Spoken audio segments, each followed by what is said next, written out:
Well, hello everybody. It's magical, marvelous, mystical, mythical Monday with lovely Bryce.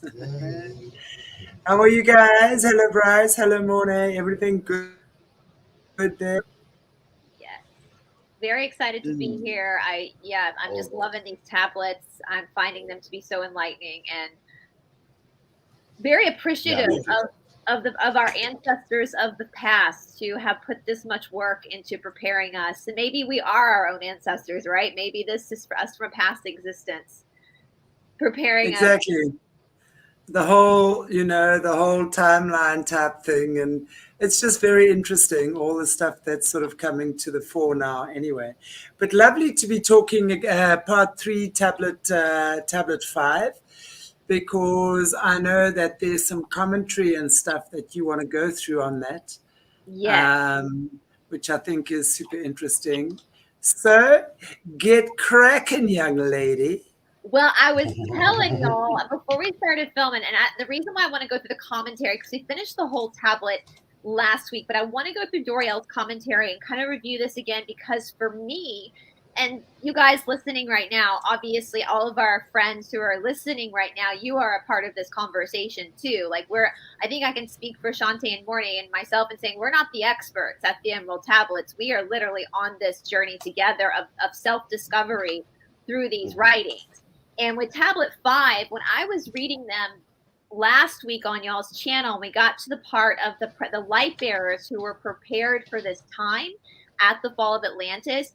I had chill bumps. Like the hairs on the back of my neck started to stand up, especially when they described coming up and watching Atlantis kind of topple. Um, it was a visceral, there was a huge like response in me into that. And I don't think, I was telling you guys, I don't think that if we had covered this like 10 years ago, I don't know if tablet 5 would have hit me the same way it hits me now. And I would love to hear everybody else's response to that, how tablet 5 is hitting you, because we just know so much more now.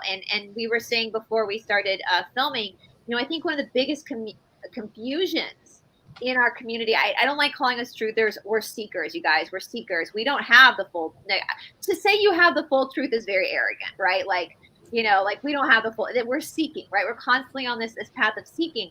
I think what people are missing is that the knowledge, the intel that we love receiving, we need to know this stuff, but that's not the awakening, right? That's just EDO. That's outside knowledge. That should have been the catalyst, as you were saying so beautifully, Shanti, before we started filming, to cause the chaos, to cause the confusion within yourself, to realize if this isn't true, that I've been fed to believe is true, that's going to cause a controlled demolition within yourself to then go inside of yourself to start to heal yourself and to find your gnosis, which the gnosis is the inner knowing, and that's the awakening. That's it. Yeah, There are people in this absolutely. world who still have no idea about the ritual, the religious practices of the bad guys, we'll say. But they are more aware spiritually than some people in our own community are, right? So and it might not be their karma. It might not be there on their soul path to understand that about the children, right? And that's okay. But when I was reading this, I just thought, holy shit. As you guys know, Shanti and I have spoken a lot about Tartaria, which is something that's super, super fascinating to me because it totally rewrites our whole history. I know the Cassiopeans have said many times that there's 1,000 years of history that's not accurate, that they have made up, basically. And that some of the events within that 1,000 years of history were real events that happened. They just didn't happen when they're telling you. They happened either closer together, like what I believe is like all the witch trials, the crusade against the Cathars, all these things I think were one big event that happened to take down the priests and priestesses of Tartaria, and that's just my opinion. And the lines they've given us are to try to pull us away from the truth, right, of who we are, where we came from spiritually. And we see that with the old maps of the American continent.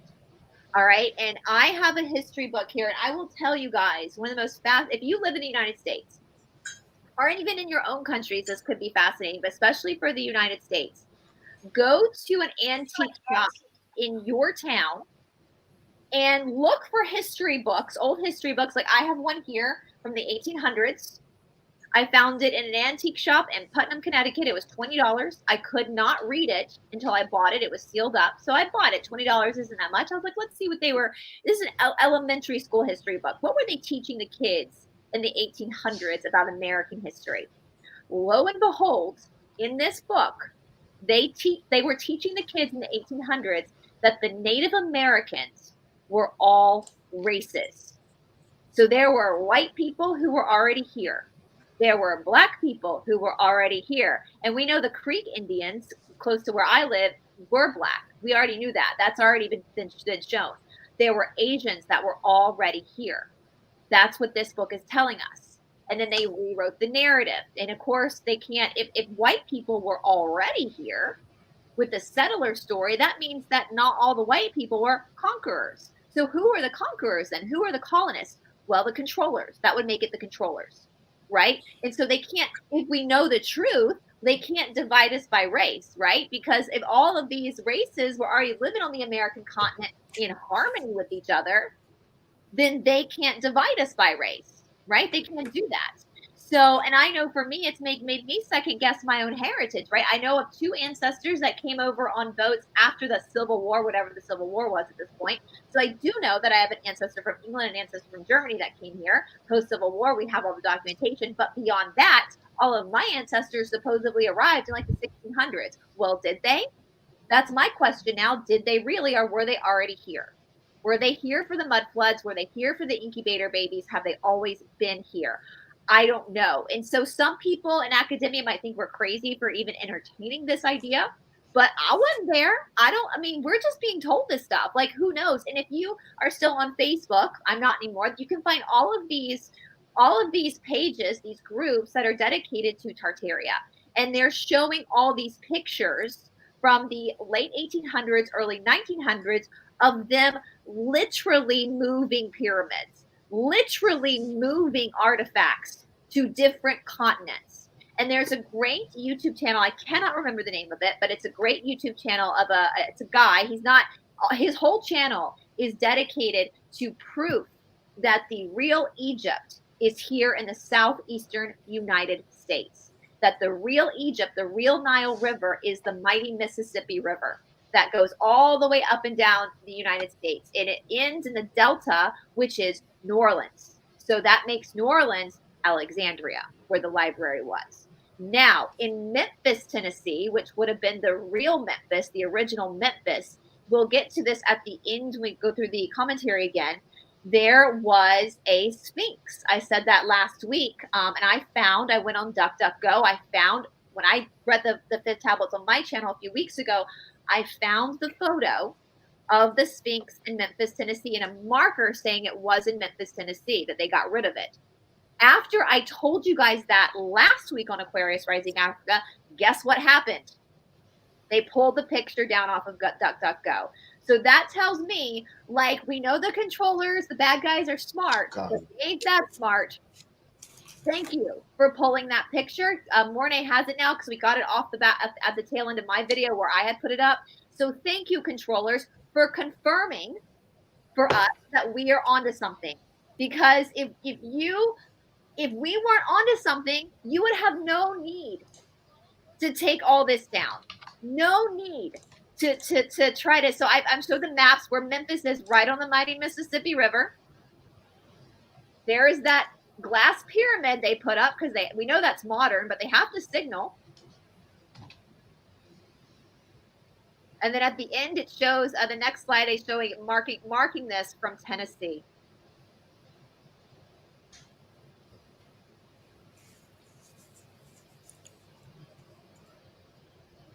And now that photo is gone. I cannot find it anywhere. So riddle me that, Batman. Riddle me that. And we know a little while ago, the mighty Mississippi started to dry up a little bit. There were some TikToks on it, and they covered that up with the media real fast. So what's under the banks of the mighty Mississippi? Why is Tennessee? Again, I'm going to say to you guys, Tennessee, that's where Memphis is. Tennessee is a very long in my opinion, this might be my immature 12-year-old brain, but Tennessee always looked like, it always looked like a turd to me because it was like this long state, just kind of like whoop, just very long. But Tennessee is called Tennessee because SC, as in the Essenes, right? The Essenes, we know Magdalene and Yeshua were Essenes. Egyptian, that SC is Isis, the priest and priesthood of Isis. So Tennessee literally translates to the country of Isis, which then would translate to what? Egypt. Tennessee, part of Tennessee is in the Appalachian Mountains, which is the oldest. This is fact. This is like, even the controllers talk about this. The Appalachian Mountain Trail, I'm at the tail end, is the oldest mountain chain in the world. They know this by the way the mountains roll. The way they roll, it's called the Rolling Hills of Virginia. It goes up and down all the way from, I'm at the base of it in Atlanta, which, hello, Atlanta, where the hell did they get that name from? This town used to be called Elizabeth or Margarettsville or something. And then they just went and changed it to Atlanta? Well, what does that sound like? Atlantis, right? We have all these legends here. I know growing up here, there's all these legends where Ponce de Leon was searching all over this area because there was legend of a fountain of youth. And even for me today, growing up, I'm 40, growing up in the 80s and the 90s, we know, they tell us the fountain of youth is under a building here in Atlanta called Ponce City Market. Ponce City Market is like a live work station. There's a mall there and out there, lots of restaurants. It's right on the Beltline. It's a very social place. But for most of my life, it was an abandoned building. It was a government building at one point. Then it was like a Sears at one point. And they just recently, the last 10 years, revamped it. But we always knew that there was this. The legend was it was under this building. That they had hidden it under this building on Ponce de Leon Avenue, or we call it Ponce here in Atlanta. So there's all these legends. We also know that Georgia, where I live, which one of the first episodes I did with you guys, or maybe it was the second episode, was over the Georgia Guidestones, which are now gone. That's 90 miles. They were 90 miles east of where I live, which for those who don't work in miles, it would take me like an hour and a half to get there to drive, right? Because what is Georgia? Georgia is the granite capital of the world. We have Arabia Mountain right down the street, which is a huge mountain of granite. We have Stone Mountain, which has its history, which is another huge mountain of granite. What is granite? It's a big healing rock. That's what the Georgia Guidestones were created out of. So there's all these indicators here that there's something about the Southeast, not just Georgia, not just Tennessee, but also Alabama, Mississippi, Louisiana, all this stuff where the mighty Mississippi comes down, which they're saying is actually the Nile. So when we look at the fifth tablet, my whole thing was like, why would they, what does it matter? At the end of the day, what does geography even matter really, right? Like, what does it really matter? And then when I was reading this fifth tablet, it dawned on me that they know, they've tried to convince us that Atlantis never existed, right? The scholars are trying to exist us, that all of Plato's writings, all of these, now I'm starting to question Sir Thomas More's Utopia. We had to study that book in school hardcore. And Sir Thomas More, if you guys don't know, that man had a horrific death. He was put to death by the state. They tell us it's because he would not accept Anne Boleyn as the new queen, and he would not convert to Protestantism from the Catholic faith.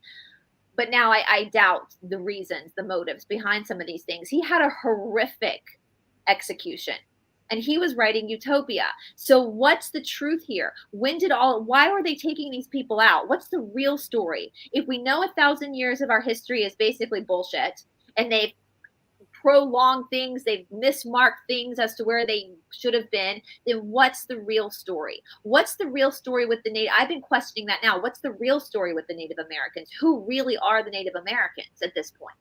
If we have all these different races here, why in the Grand Canyon do we know for certain that there's Isis temples in the Grand Canyon? There's a huge Buddha in the Grand Canyon that, of course, the government will not let the common average folk see. Which to me is like, wait a minute. How come the government gets to control this land when this land belongs to the people anyway? Right? Like in all these beautiful Native American stories we hear, are these Tartarian stories, are these stories that they were teaching the Tartarian children, right? We know they're giants buried here, giants in stasis. I live near the Etowah Indian burial grounds. I've been there myself. They're huge. We were taught as children that the Native Americans, which I live in the land of the Cherokee, where the Cherokee Indians would have been, and they would stack their bodies of their dead into these mounds. And I don't know if you guys can even look up the Etowah Indian mounds, and they're these big, like perfectly sculptured mounds, very symmetrical. And it never occurred to me as a child to question this. Like, so you mean to tell me they're waiting for all these people to die, they're storing bodies, and then they're building these mounds? No, what they're doing is they're hiding giants there. That's what's happening. That's what I found so anyway, guys, I would just really encourage all of you guys to question everything you've been taught, because nothing they tell us is actually true. It's not true. It's invert everything, flip everything, right? And so I remember I did a show once with Charlie Ward. And I don't know if he said this on camera or off camera, but he said, you know, it wouldn't shock me if we learned that Christopher Columbus sailed from America and discovered Europe. And I have always remembered him saying that. And I was like, wouldn't shock me either at this point, right? It would not shock me either at this point, because they've inverted everything. So with that being said, let's get into the commentary. And I find this shit exciting. I'm like, this is so exciting. Like, I'm close to Memphis. I might actually just drive to Memphis myself. I don't know where to start looking, but I might maybe I'll just by osmosis, I'll get some. I don't know, because I've been to Memphis many times. I'm like, let's go back. Let's go see what's there. So if you are someone that lives in Memphis, let me know. I mean, they built that big gold glass pyramid. They have to signal. So is there something under that pyramid? I don't know. Maybe. I don't know. All right. So as you guys could remember from last week. Now, again, I've said this is, and Doriel says this in the beginning, this perhaps is the most mystical of the tablets. Now, again, as I said in the beginning, like maybe so 10 years ago, but to me, this is now the most profound of all the tablets, because Thoth is remembering, he's keeping the record of what happened when Atlantis fell. Right? So he's reminding us how Atlantis fell, what happened was, and how the darkness, that was so the evil ones, the dark ones who chose to go dark, got a little bit out of hand. And they were about to open a portal that would have literally destroyed the earth, and to the point where there would not be any way to rebuild this planet. And so the dweller of Unal, the master, the manager in charge, the god of earth at this point, had to basically pull the plug. It's an act of compassion. We got to kill a bunch of people to save a planet, right? Because these people are about to really implode this planet. And so that's what we saw. Before that happened, though, remember that the manager in charge of this planet pulled Thoth and other beings who showed aptitude of understanding spirituality, of understanding how to transmute darkness to light, who had an understanding. We know Atlantis, we learned from the first tablet, was the perfect template of the evolution of consciousness, the evolution of the soul, was the perfect template, right? So these were people that became the way showers that were going to come back in this generation when the tablets would be rediscovered, to understand these tablets and be able to help humanity move forward into a more positive outcome. Right? So that when this timeline ends, we move into a positive ascension. Right? And so that's what gave me such goosebumps last week. So I'm just gonna read through Doriel's commentary at this point. So if you missed last week with the reading of Thoth, I would suggest go back and listen to that on Aquarius Rising Africa's channel, because when we read through it, what Thoth was saying. But Doriel says, this is perhaps the most mystical of the tablets, containing also information hitherto withheld from man. Thoth is musing on the glories of Atlantis in its zenith as compared to the world around him at that time. Because again, now this goes back to the first tablet, where Thoth is writing these like 10, 15 years after the fall of Atlantis, when people are barbarians again, and he's trying to put all the records down before he returns to the halls of Amente.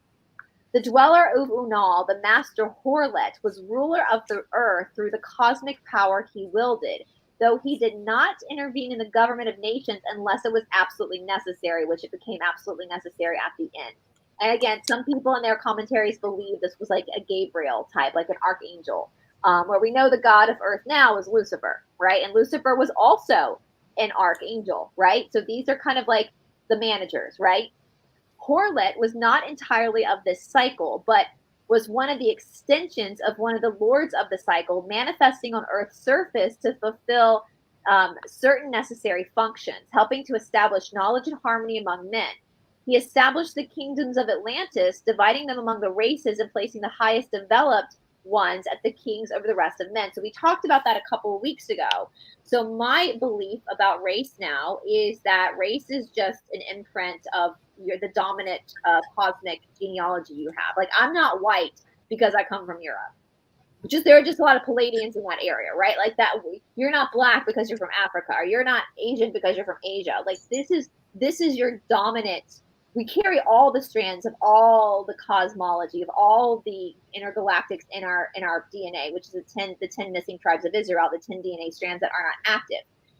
But you have dominant DNA from whatever star system your ancestors came from, right? So for me and possibly Shanti and Morné, we would be more dominantly Palladian, or more dominantly Lyran, or more dominantly Arcturian, right? Depending on our physical, the way we physically look.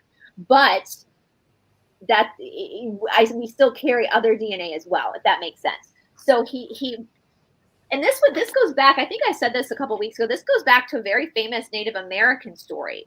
The Native Americans used to tell their children that every single race on this earth which again goes back to, now that I'm thinking about it, like dots are connecting, goes back to this history book, right? Like, why would the Native Americans be telling their children that all the races, when supposedly, according to the narration of the controllers, they had never seen a white person before?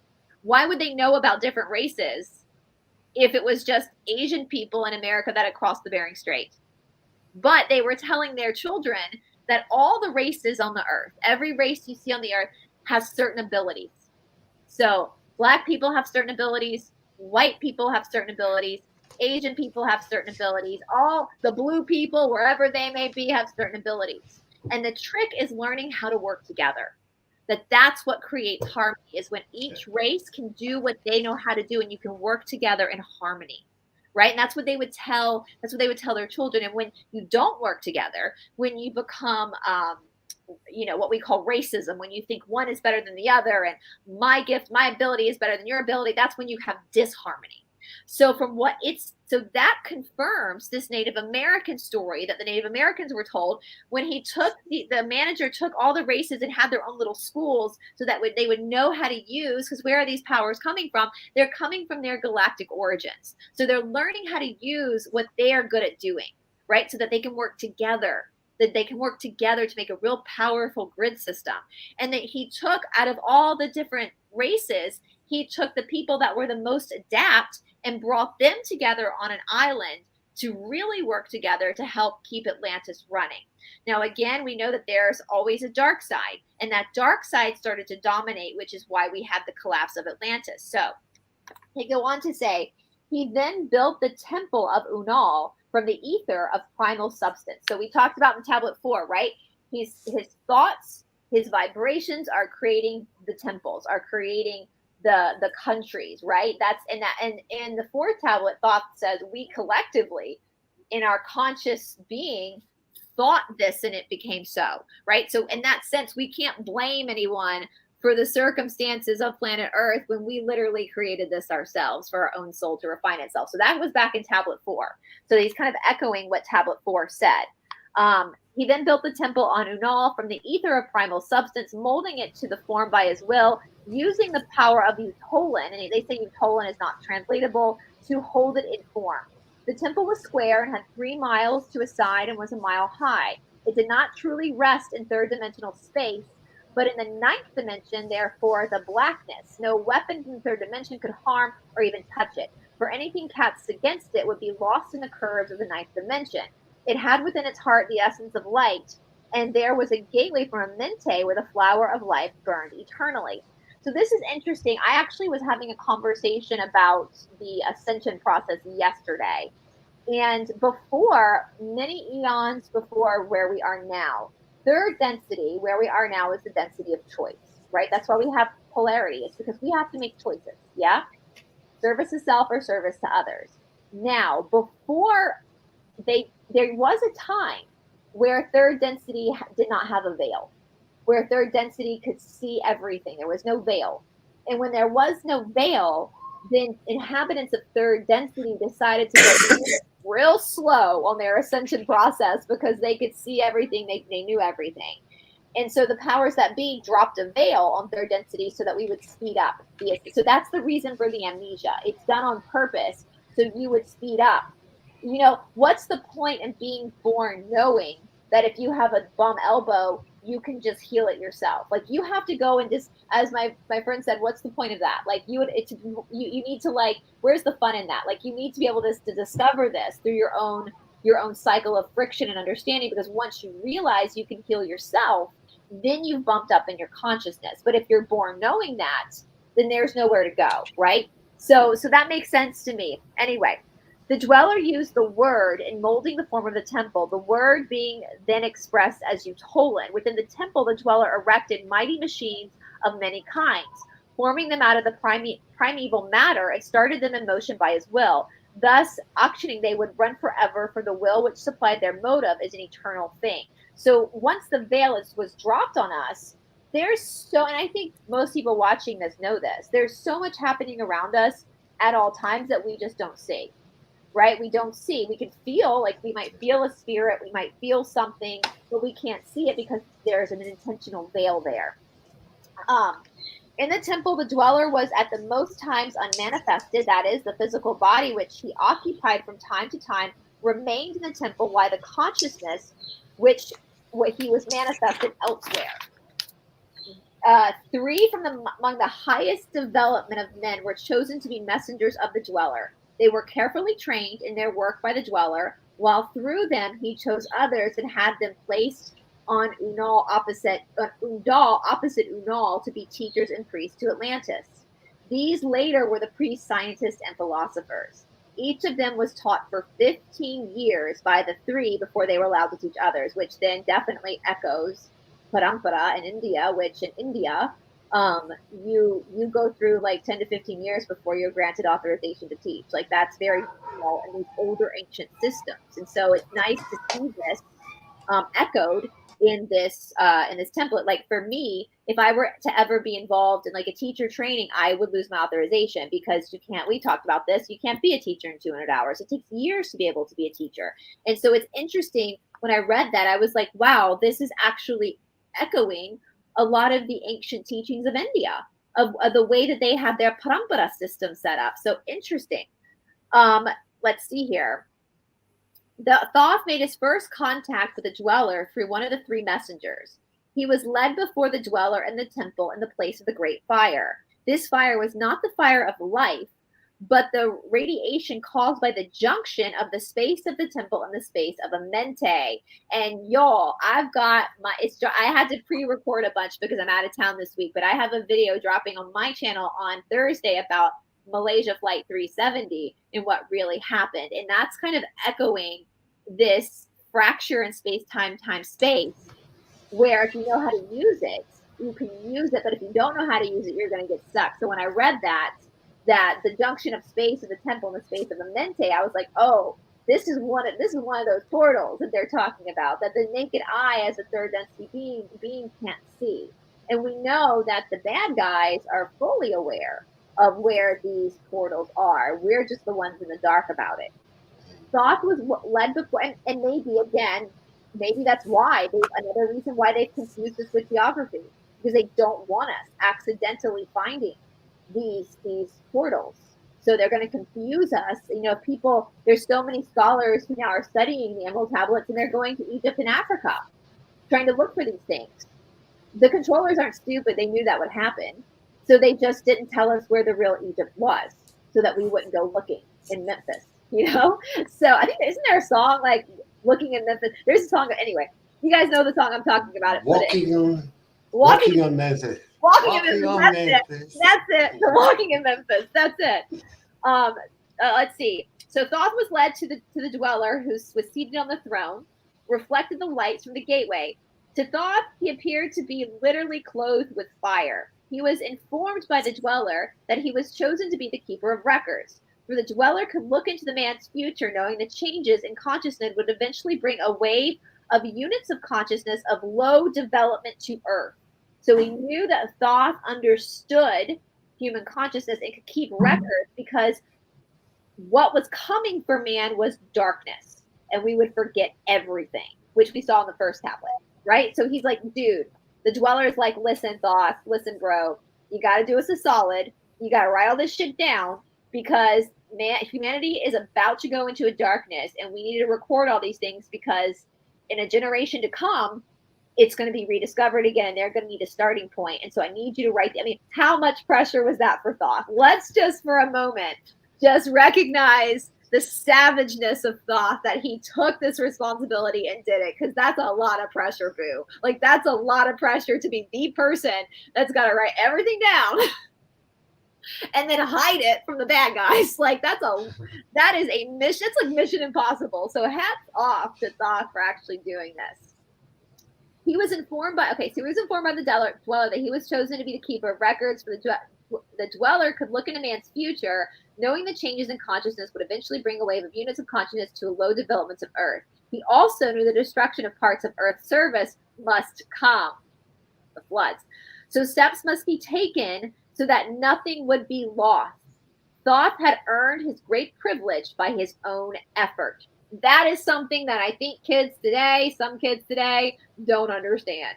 That great privilege comes from great effort. You have to put effort into it. In yoga, we call effort tapas, which is heat. It's a focused heat. It's effort. There has to be effort made. You are not entitled to just have something handed to you. And I think a lot of people, even our own community, are a little bit entitled. They think that money is just going to be given to them. They think that someone's just going to come save them. That's entitlement. You have to put effort forward into your own salvation. So I love that. I want to just say something here about that, because I think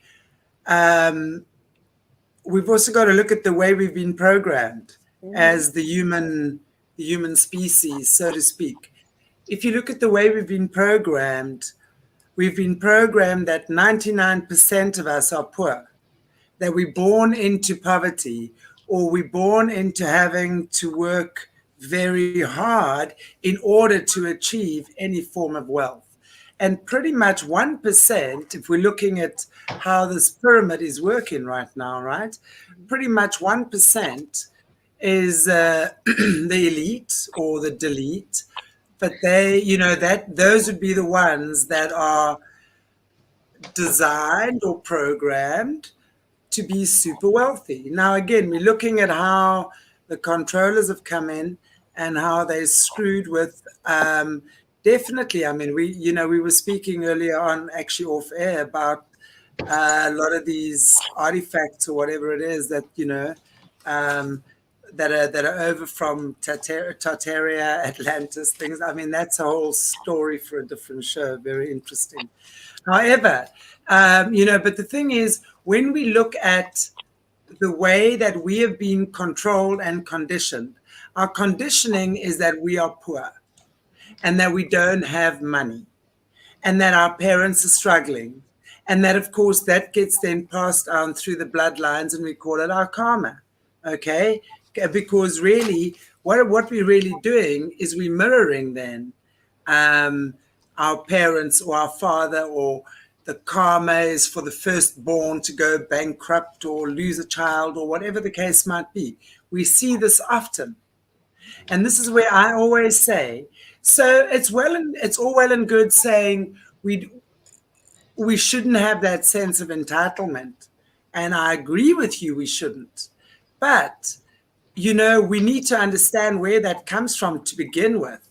So the way that we are going to deprogram ourselves, I hate that word deprogram, but if we are going to look at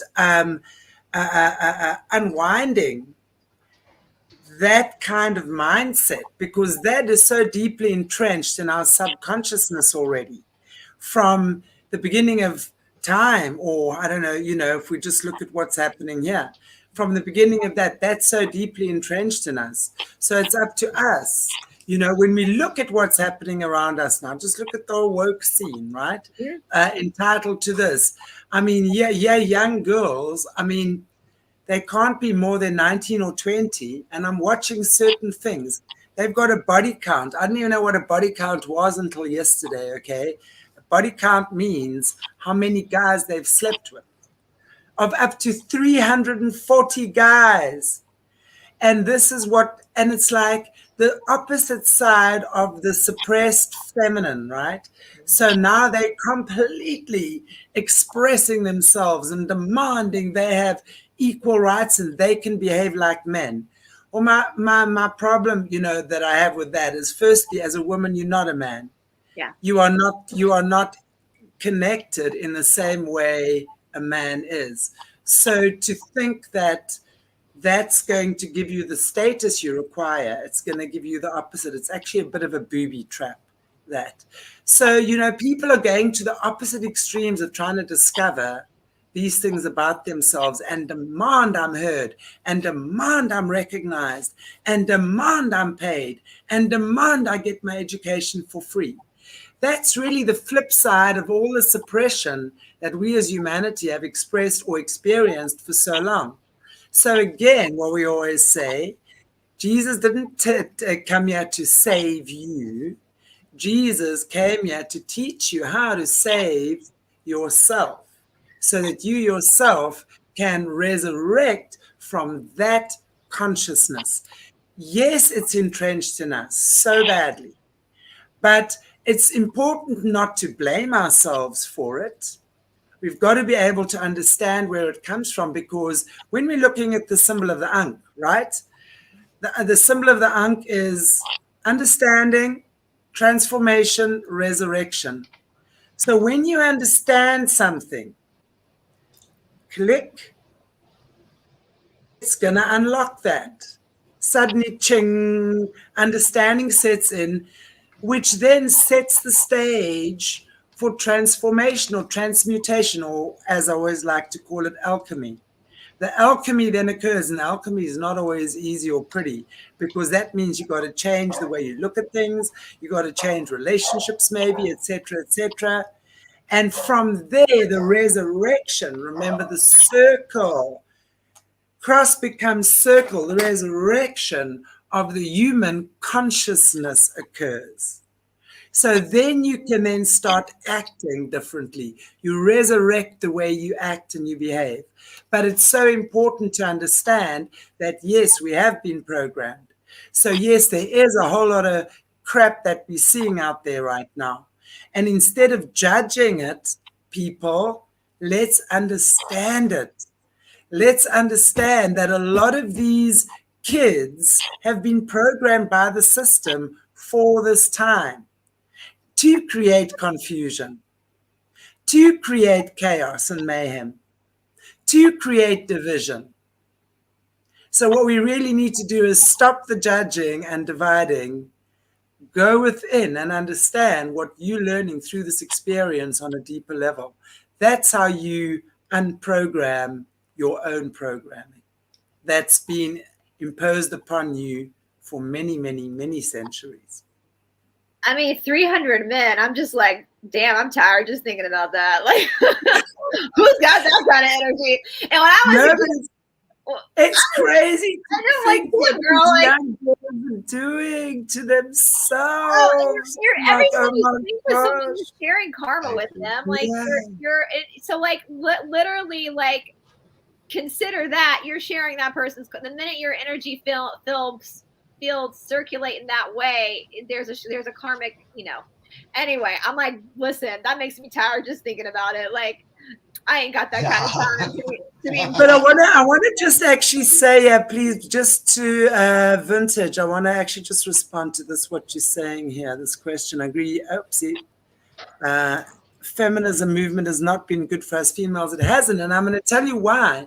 When you go back, and I can't remember again the name of the guy, but he was a friend of one of the Rockefellers, right? And we've actually we've aired that snippet of an interview with him before. And he talks about in the 60s when the Rockefellers started the whole feminist movement, right? Now, firstly, it was about gaining more taxes, because when women start working, they obviously can tax more of the population. So, of course, they're reeking that into their coffers.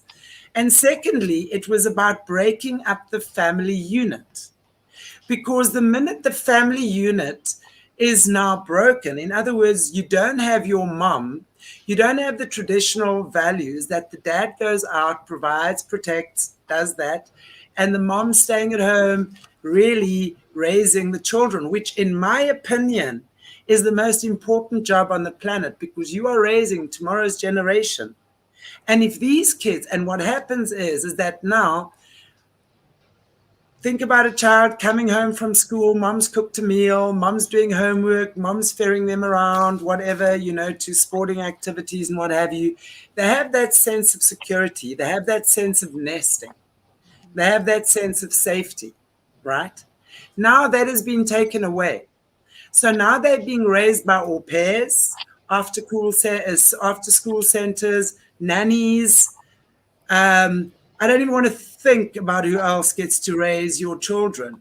Now, I noticed, and I spoke about this many years ago, the rise in kids with ADD, ADHD. Since that, in the last 10 to 20 years, watch that. Why is that? Because they don't have that sense of security anymore. So then what happens is you put them on a pill and you tell them there's something wrong with you. You hyperactive, you too tense, you too active. So then the child starts learning that it needs a pill in order to feel better and in order to behave in according to the way society expects it. You create addictions, right? So the whole feminist movement must get scrapped, in my opinion. That does not mean that we should not have equal opportunities. There should always be equal opportunities for everyone. Men are going to be drawn to more physically stronger, maybe labor-intensive jobs, but maybe some women will too. I know lots of women who enjoy physical farm work. Doesn't mean it's only for men. Maybe some things is more suited. I think equal opportunities is essential. And how we choose to educate ourselves, or the jobs we tend to do, all of these things are really important. But this feminist movement that women don't need a man, if you think you as a woman don't need a man, think again. Who built this entire city? Men. Who created the brilliant structure? Men. Men are amazing. They're incredible. They are brilliant.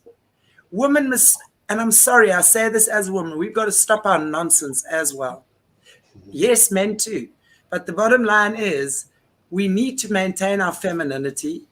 We need to maintain the fact that we are the nurturers and the creators in this world. And without us, the world goes to shit. That's the bottom line. So that for me is what that's about. I love men. I absolutely love men. Like I just, even though I don't want to Boeing 300 of them, but I agree with you. I'm a very independent woman. I'm a very well-educated woman. I have a voice, and my voice counts. However, if I were to have a child with my boyfriend, I would want to be the person to say, as a woman, I would want to be the person that was the primary caregiver to that's the bond a mother has with her child. And just taking the traditional roles, as they say, does not mean that you're devalued, because in a healthy relationship, the man's always going to consider you his partner. I mean, my sister is a stay-at-home mom. She has 3 kids. Her husband does really well. He provides a really good life for them. But you best believe that my brother-in-law is so respectful of my sister. My sister is equal partner with him in that marriage, equal partner with money, equal partner. And she's a stay-at-home mom. That's her job. That's the agreement they made. And doing a really good job with it as well. And I'm the same way. I love men. And listen, there's a really great, I love stand-up comedy. There's a really good comedy sketch with a woman named Ali Wong where she talks about how feminists ruined it for all of us. How as women, we got to sit at home all day and eat snacks and go to the bathroom in our own home. And then the feminists had to go and ruin it for all of us. Like, I was just like, amen, sister. We could just sit at home all day and eat snacks, go to the bathroom in our own toilets. Like, we must never forget that biologically we are different. Now, I mean, this whole, I'm not even talking transgenderism here, okay? I'm just talking, and I always say, women are made up of more emotional cells, if you will, while men are made up of more intellectual, physical, practical, logical cells, if you will. So, let's think about how that works. So really the one acts from one part of the being, if you will, and the other will respond differently. Now, instead of making the other one wrong and trying to compete and challenge with that, rather let's embrace it. And we embrace these things by having conversations. We embrace these things by understanding we are both yin and yang in our own being. So if we are attracting all sorts of crap consistently out there from the opposite sex or even the same sex, it's probably something that's out of alignment within yourself, So, that's the bottom line. I think at the end of the day, we've just got to stop competing with each other. We've just got to look within and understand each one of us brings an essential piece of the puzzle to this universe that is us. We are all a piece of the puzzle that at the end of the day fits in and creates this divine universe or world of ours. So, and I know most men, like that's one thing, that's my, and obviously I'm a heterosexual woman. I'm attracted to men.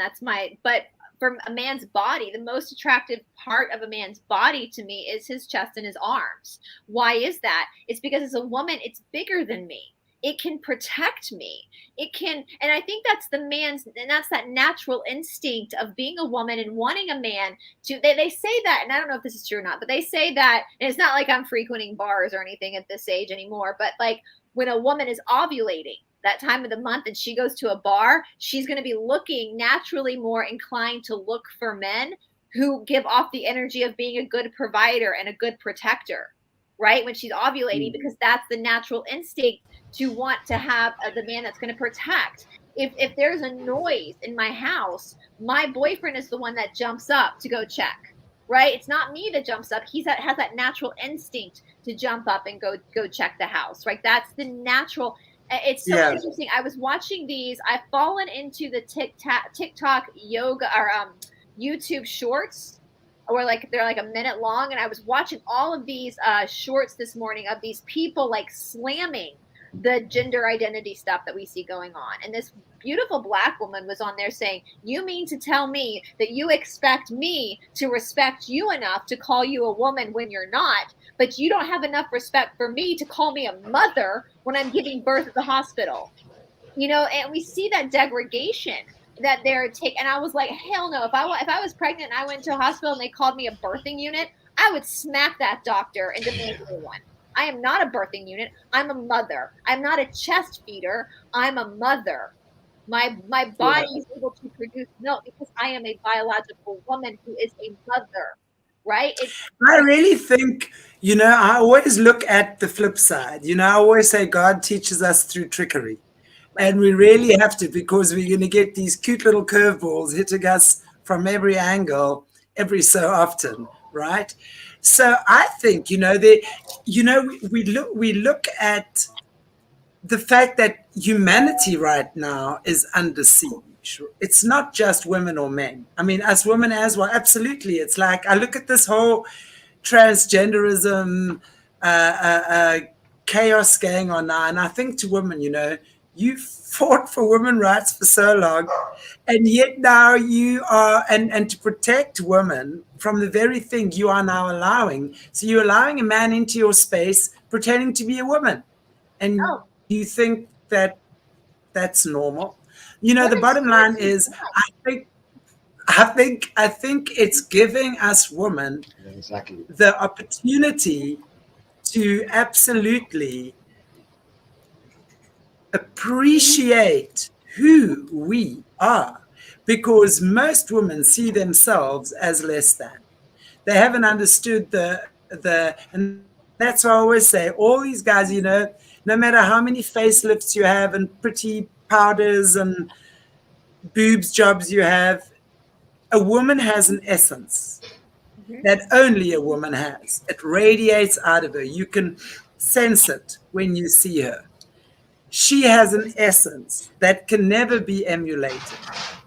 So as a woman, we have to understand what that essence is. And we have got to go and seek that out within ourselves, you know, and understand. Otherwise, because really this is just, again, it's another way of us becoming victims or actually empowering ourselves through the situation. And yes, we're physically weaker than men mostly, you know. The bottom line is we've got to stand up in our inner power, in our inner being, and realize what a sacred gift it is to be a woman. Realize that we've earned our wounds. Yeah. We've earned our wounds. And, you know, it's so interesting because, I was watching again the whole, I don't know if you guys have seen in South Africa or in other countries, the Leah Thompson issue. I think that's the name of the female swimmer. It's Neil. And all these issues are coming up because she like creamed all these women. Like you can see the swimming. He went so much faster than all of the other women. And one of the female swimmers was saying that they didn't even warn them, and they were in the locker room changing. And this man comes in claiming to be a woman, takes off his bathing suit. He's full genitalia of a male, watching these women undress, and how demoralizing that was for these women. And that this male swimmer, biologically male swimmer, identifying as a woman, came in so far first place because if for a woman you have 2 X chromosomes, for a man you have a Y and an X chromosome, and that X chromosome, those 2 X's are the essence that Shanti is speaking about. And I know my best friend is a gay man, and when this all started happening, my best friend, who is a gay man, very much, no doubting that, was very upset by this because he was like, as a gay man, I'm a man. Even though I'm feminine, I'm a man still. I don't want to be a woman. You're a woman. Like, so there, even within the LGBTQ community, you see a lot of people pushing back against this. Like, this is not okay. You are basically degrading. We are taking, you know, I watched this great short this morning where this guy was asking one of these activists about, well, tell me what a woman is. And he's like, well, a woman is anything she wants it to be. And if you're not a woman, you just like really gaslighting the situation. And the guy's like, you mean you can't tell by their biology, by what they look like? And he's like, no, it's an essence. You know, it's an essence. And he goes, well, can you tell what a cat is? And the activist looks at him, goes quiet, and just walks away. So, and all other elements. So a dog is a dog. I'm pointing to my dog. A dog is a dog because he has the biology of a dog. I know my dog is a male dog because he's got a ding-a-ling hanging between his legs, right? Like, we know a cat is a cat. We know a bird is a bird because of the biology. But you're telling me that doesn't exist in the human species? Like, you can't, you know, and the fact that, again, I'll reiterate what this black woman was saying this morning. Like, you expect me to call you, be respectful to you and call you a woman when you are not one, but you won't even respect me enough to call me a mother when I'm in the hospital giving birth to my child. You've degraded me to being a birthing unit, like a piece of the furniture. You won't even call me mother. Like, it's crazy. And I was just watching so many videos about this morning. I was getting so funny this came up because I was like getting fired up about it. I was like, yeah, I am a heel. One of the ladies was saying, like, I've always been an ally to the gay community. I definitely believe that everybody should listen. If you're a full adult, you do you, boo. As long as you are not hurting anybody else and you are not trying to control anybody else. As I've said many times, if you want to run around naked in your backyard worshiping fairies, sounds like a good time, I'll be right over. You know, as long as you are not hurting anybody else, you do you. But when you start to try to push other people into your delusions and demanding a form of respect that you're not giving the other person, that's narcissism. That's psychotic. And I think you're right, Shanti. In God's infinite wisdom, there has to be an absurdity in order for us to see. And I will say, I was watching one short this morning where they said statistically, and I don't know if this is true or not, I haven't checked, that 98% of Americans don't buy into this bullshit. 98% of Americans do not buy into this. They're very much like, no, there are two genders. Like, no. So it's only 2% of the American population that's trying to bully people into this delusional. Well, I'll tell you what, they certainly get a lot of airtime. Yeah, that they 2%. do. Because their controllers, their overlords are in charge of the media. So. Of course. That's what I'm saying. It's like you'll get 3 or 4 faces you're seeing over and over and over. And my gosh, some of them are like, you just look at the eyes and you just know that's a sociopath, because a sociopath is very obvious by the eyes. Yeah. Who's that Dylan person, guy, tramping around as a female for a year here in America, and he just got the Tampax sponsorship? He hasn't even had, I don't even think he's had his surgery yet to remove his wiener. Listen, for all the men who want to be women, be grateful you don't. I mean, I don't actually mind my period. But listen, to get cramps once a month, to have your boobs get sore once a month, like, that's nice. Your period is not just your uterus. It's your whole body that is detoxing during that time. Like, and somebody said, why are we praising and celebrating this man who's dressed up as a girl for a year as being some sort of hero when women all across the world get no acknowledgement? Well, what they're doing is they're obviously working on the kids, because what they're doing now is these guys are obviously. I'm just going to put you on mute, Morné. Sorry, I these guys. Yeah, these guys obviously, they've been pushed to push a narrative. They've been selected to push a narrative, and they're going to be pushing that narrative until. So right now there's a big backlash, but I'm also seeing, a lot of universities and stuff. There's a lot of these woke kids that are creating chaos. But I think it's really, they're going for the youngsters, they're going for the kids. They're targeting the children, and then they're creating this division in the family unit that your parents don't know. Join me on Patreon and we'll talk about it privately, this one dude says to the kids.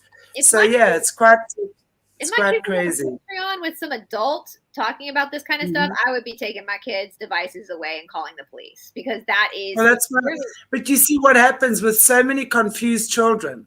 That's what their agenda is being to from the 60s that began there with the breaking down of the family unit.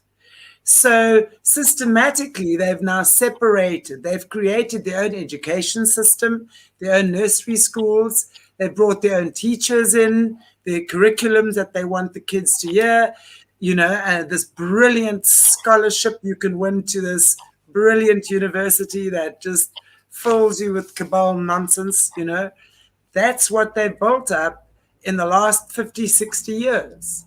Yep. So now what they've systematically done is they've divided and conquered the families, most of them. And this is how they're getting to the kids, because now they're sending these wacko teachers in to the classrooms, confusing the kids even more. They're sending these sexual dominate men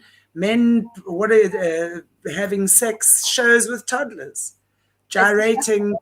I mean, it's insane. Where have you ever heard it's been highly illegal to even have a youngster look at a pornography magazine? Yeah, no, it's and there are a lot. I will say there are a lot of. There's a great nonprofit here in the United States, and I think it's in Canada as well, called Gays Against Groomers. And it's all these people in the LGBTQ community. It's drag queens, lesbians, gay people who are like, this is ridiculous, you guys. And I was watching another short this morning of a elementary school teacher. So like kindergarten, first grade, 5, 6, 7, 8-year-old are the demographic of kids that he teaches. And he was gay, obviously a gay teacher. And he was like, there is no way I'm going to talk to a 5-year-old. Why would I talk to a 5-year-old about my sexuality? That is inappropriate. Not going to happen.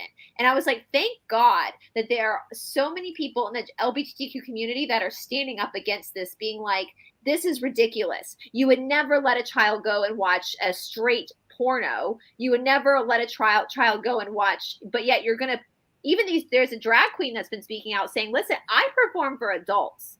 I'm not going to perform. Why is your kid in here? Your kid should be at home playing with Legos. Like, and the teacher, the gay teacher was like, you have to understand that a 5, 6, 7-year-old's brain is not developed enough to even understand sexuality, really, like to really get the nuances and the interconnectedness. Yeah. So why are we even we need to be talking about age appropriate things. And even exactly. But we know that, and it's always been that way, and now suddenly it's not. It's not. So we understand the attack on our kids, the attack on humanity, and not just women, men as well. Yeah. You know, there's been a huge attack on the divine masculine as well, you know, which is really, you know, you can see it in the way that young women of today can sometimes carry on as well, reflecting that yin yang, masculine and feminine energy thing. Very interesting. I'll change the subject, but I just saw Angel Love said, has Bryce ever looked into Canada's connection with Tartaria? Yes, Angel Love, Tartaria was all over the whole world. It was like a time period all over the whole world. So it was everywhere. My specifically talking about the Americas, and with that I am including Canada, Mexico, South America, all that stuff as well, is that the story they told us about the continent, the continent is not true.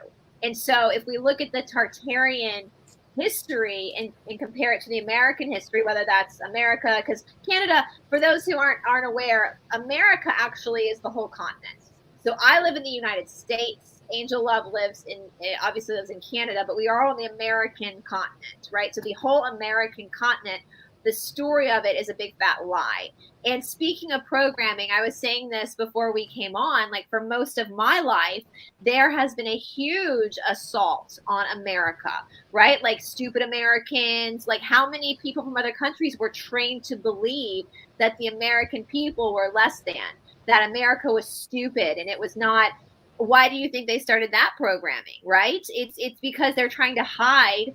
They don't want people coming here and looking for things in Memphis or looking for maybe things in Canada or things that we're missing, right? Why do you think they've started that? You know, saying that there there absolutely is an American culture. And every pocket of America, whether it's the Southeast, the Northeast, the Midwest, the West Coast, has its own culture, has its own, and you know, Americans are very smart people. And so you see the programming to try to get people to turn away from America. And I will say that there was a whistleblower in the late 90s, early 2000s who went by the pseudonym Swally.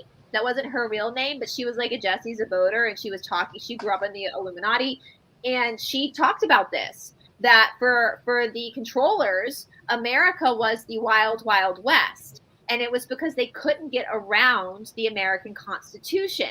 So they had to start to program people to think poorly of the Americans, to weaken the Americans, to make them submit so that they could get rid of the American Constitution. Well, apparently, from what I understand, if you read the Essene Gospel of Peace, I believe it's called, it mirrors the American Constitution, the Essene Gospel of Peace, which again goes back to Essenes, right? The Egyptians.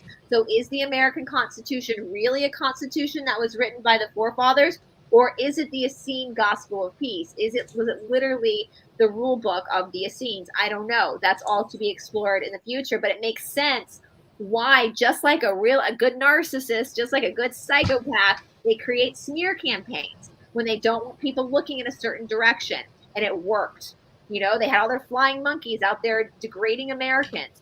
When I lived in London for a while, I was either people loved me because I was an American, or they thought they wouldn't even give me the time of day because I was an American, right? So the smear campaign, the programming against America and Americans has worked to an extent, right? Because they don't want people, they want us to be, it's like being in an abusive relationship. They wanted the Americans to be abused. They wanted so that we would drop we would be submissive and give up our Constitution so they could come in. Because Folly was saying, and we heard Michael Flynn say this, if America falls, the world falls, you know? And so they wanted us to be able to give up our rights in our Constitution so they could totally take over the world. So, but yes, with Tartaria, it's a whole global thing. So Tartaria was everywhere. But I'm all over. Yeah, I'm just looking looking at it from the American perspective because I want to know what they're hiding. And it's the Tartarian information. You know, we look at Roman architecture. They say it's Roman. And now we don't even know if the Roman Empire really existed. That is all probably Tartarian stuff. You look at the World's Fair in Chicago. They built that up to be able to destroy it afterwards to get rid of Roman architecture, Tartarian architecture. So once you see it, you can't unsee it. So that's my fascination with the American. So Courtney, no, we're not the teens of the world. We're not according to Tartaria, not according to the real history. We're not young. We're actually very old. So if you study the real history, as I was saying in the beginning, if you look at these old history books, there were white people here. When the quote unquote settlers got here, there were already white people here. So that means that no, if you're an American, there's a huge chance that your ancestors didn't come over in the 1600s. They were already here, right? Black people were already here. One of my good friends who is here in America, she's Black. She's been doing a huge study on slavery, and slavery isn't what we think it is, according to her. Not all Black people were actually slaves, according to her. And we have the first record of slavery in the United States as being Irish children, so white children. So everything is not what we think it is. So that's what I'm saying with America. The whole story we've been told of the settlers coming here, all that kind of stuff, it's not true compared to the Tartarian information and the mud floods, incubator babies, all that stuff. It's not true. We're not young. That is part of the smear campaign. That's part of it, is to think we're young and dumb. We're not. Okay, we're not. That's part of the smear campaign, because they don't want you to know that freaking Thoth spaceship is under Memphis, Tennessee somewhere. So yeah, Liz, you're Irish. You've been saying this. Yeah, that's the first recorded slaves we have. They're from Ireland, white children. So, you know, so anyway, I'm telling you guys, believe nothing you've been told. Believe nothing you've been told. Do your own research and be open-minded. Question everything. Question everything. Look deeper than what you meant to.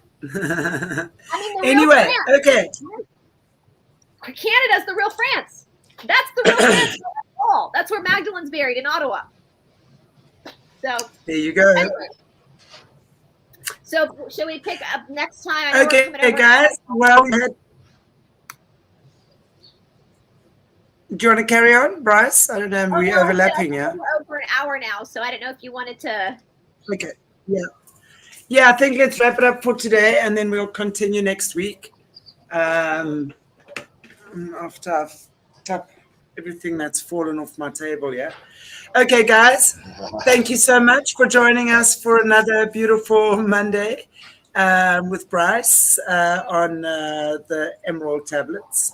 Look forward to chatting with you guys again next week. And well, is it Monday? It's Easter Monday. Maybe we'll figure it out. Yeah, I'll be on next week. I'll still be out of town next week, so it'll be 2 weeks from today. Okay, so we won't be on next week Monday. I think that's Easter Monday anyway. So I think most people are on holiday and having family time and all of that. Okay, God bless you all.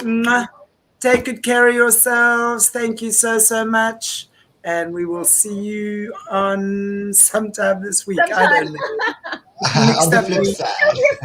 On the flip side, yeah. It's good stuff. Cheers, guys. Bye-bye.